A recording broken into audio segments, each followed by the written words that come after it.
I bought the Galaxy Book Pro 360 last year September and I've been using it as my one and only main computer. I'm a first year robotics engineering student and I've got a lot to say about this beautiful two-in-one, so stick around to the end of the video. Taking notes on the Book Pro 360 has been a joy ever since I unboxed this thing. You'll be greeted with numerous options and all you have to do is pick the one that fits your style. You have Google Docs, Microsoft Word, OneNote and Samsung Notes. The first two apps I mentioned is quite obvious, but OneNote and Samsung Notes especially is exclusive to the Book Pro 360, partly due to the S Pen. Instead of buying the S Pen separately, Samsung did us a massive favour by including it in the box. You'll be able to attach your S Pen to the back of your laptop when not in use. This makes it less likely for you to lose it. The S Pen comes to the rescue in numerous occasions for me. The main two ones I can point out right now is when writing mathematical equations or when drawing graphs. You normally have to go through different softwares just to write mathematical equations or draw graphs, but with the help of my S Pen and Samsung Notes, all I have to do is open the Notes app, whip out my S Pen and start writing. You be prepared to answer some questions some people might ask you about this eye-catching, beautiful, premium two-in-one.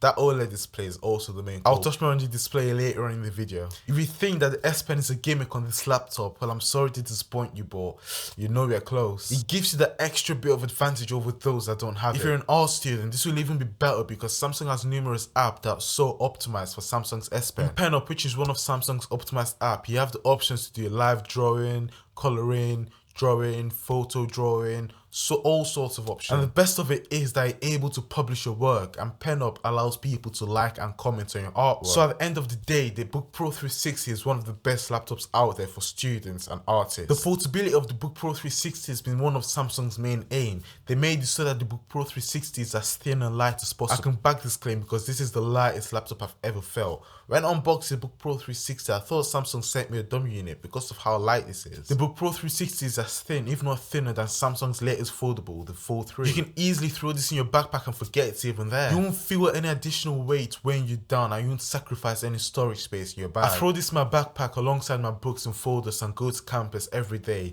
without having to worry about my shoulders hurting at the end of the day. I'm so surprised as to how Samsung managed to pull this off without sacrificing build quality. I'll touch more on the build quality of the Book Pro 360 later on in the video. By the way, if you're enjoying the video, I would really appreciate it if you could scroll down and hit that subscribe button. It's free and you're helping me in so many ways. The battery life of the Book Pro 360 is amazing. After 6 months, I'm still at 99% battery health. I think the main reason is because I turned on battery protection and limited the full charge to only 85%. I can go the whole day without having to charge my 13.3-inch Book Pro 360, so I'm guessing the 15.6-inch version will even have better battery life. Even when programming, using simulations and doing mildly heavy tasks, the battery life still keeps up. I only need to plug it in when I'm doing video editing, which is probably the heaviest task I do on this laptop. Now I'm sure that not all students will be editing 4K video files, so the battery life will serve you extremely well. Sometimes I don't even bother bringing my charger to campus because I still end the day with about 30% remaining. Although I have got to say that when I know I've got a long day at campus, I charge my laptop to 100% instead of 85%. The charging brick you get with this laptop is also crazy fast. It's 65-watt charging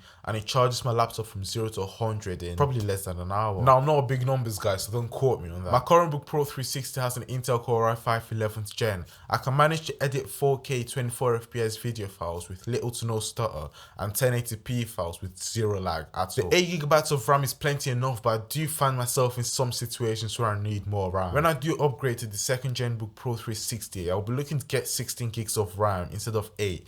8 gigs of RAM is good enough for today's day and age, but not excellent. As a student, other than video editing, the Book Pro 360 will perform astoundingly great. To wake up in less than a second or completely turn on in less than 6. That is mainly due to the extremely fast SSD inside this beast. Opening the web is fast and smooth, launching apps is instant with zero lag, and running simulations is good as well. This laptop will be powerful for any task you throw at it. It's also great that such a powerful chip consumes moderate battery, which will give me all the battery life as previously mentioned. When getting the Book Pro 360, you'll be greeted with an awesome OLED display that gives you amazing, deep, contrasty colors. You will definitely catch the eyes of other people. Even my brother, that's the biggest Apple fanboy, admitted that the display on my Book Pro 360 is much better than that on his MacBook Pro. Samsung is the best OLED manufacturer in the world, so you should be expecting great OLED displays from. What isn't that great is the brightness of the display. When you're inside, it won't give you that much reflections or that much issues, but the problems arise when you step outside. I would love to do some script writing or essay writing outside in the sun, but the display brightness just won't let me. The screen is also extremely reflective when you're outside. It practically turns into a mirror. If Samsung can sort out that reflective display issue by coordinating something else and increasing the screen brightness, I would say this is the best screen on the laptop. I did forget to mention that you get a full HD 60 FPS display. It's enough pixels for the 13.3 inch display, but I could see some pixels on the 15.6 inch version. And I wasn't even trying. So I take it back. This screen would only be the best on a laptop if Samsung sorts out the reflectivity issue, increases the screen brightness, brings it up to at least 2K, and makes it at least 90Hz. You'll be getting a 720p webcam for your video calls, which is something we do a lot in today's day and age. COVID. The video the Book Pro 360 produces is nothing groundbreaking and nothing bad. Samsung heavily advertised the video quality of the Book Pro 360, but I'll let you guys be the judge of it. Comment down below. The microphone is also able to efficiently block out background noises with the help of AI, so that should be a bonus as well. The typing experience of the Book Pro 360 is nothing less than great. The feel of the keys on your fingers is so soft and silky. I can type for hours and hours on this keyboard without feeling major discomfort. The sound you create whilst typing won't be too loud for the people around you, but also not too quiet for your own liking.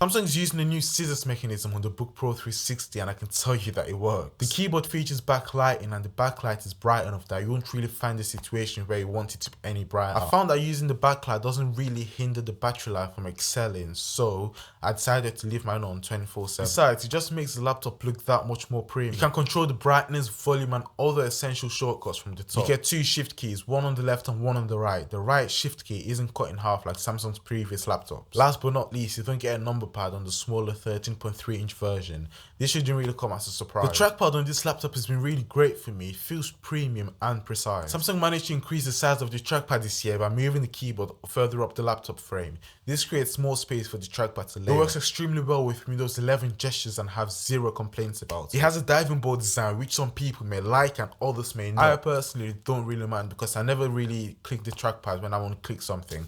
I mainly just tap it like a touchscreen display, so I don't really notice the difference. Zooming in and out of web pages or even photos feels really sluggish on other Windows laptop, but somehow Samsung managed to make it so precise and premium on the Book Pro 360 that this is the first ever time I can actually say it's smooth. The speakers on the Book Pro 360 are average at most. I would love for Samsung to make them a lot fuller and louder. The speakers are at the bottom of the laptop, and I think that that's where Samsung messed up, because bottom firing speakers makes the laptop feel so old and outdated. Why can't they just put it at the top like the MacBooks and other Razer laptops, for example? So Samsung, if you're watching this, the laptop microphone, no, not the Mac.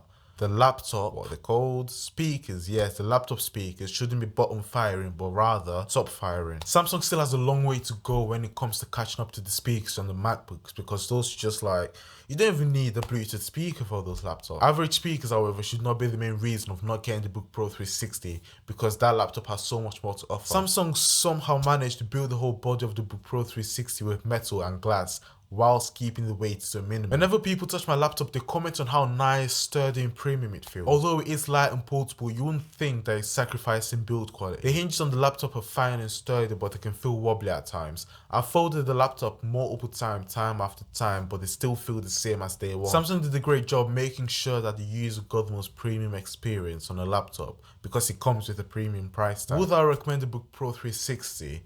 Well, there are other beautiful premium laptops out there, but do they offer Samsung grade OLED displays, great integration with S Pen, great note-taking capabilities, amazing ecosystems? I can keep going. If I got asked today what laptop would I recommend for most students, it's gonna have to be the Book Pro 360. Watch this video here to see my initial impressions of the Book Pro 360. Like and subscribe if you haven't already. Follow me on Twitter and Instagram, link in the description, or just type in Tech for Tech. And I'll catch you in the next one.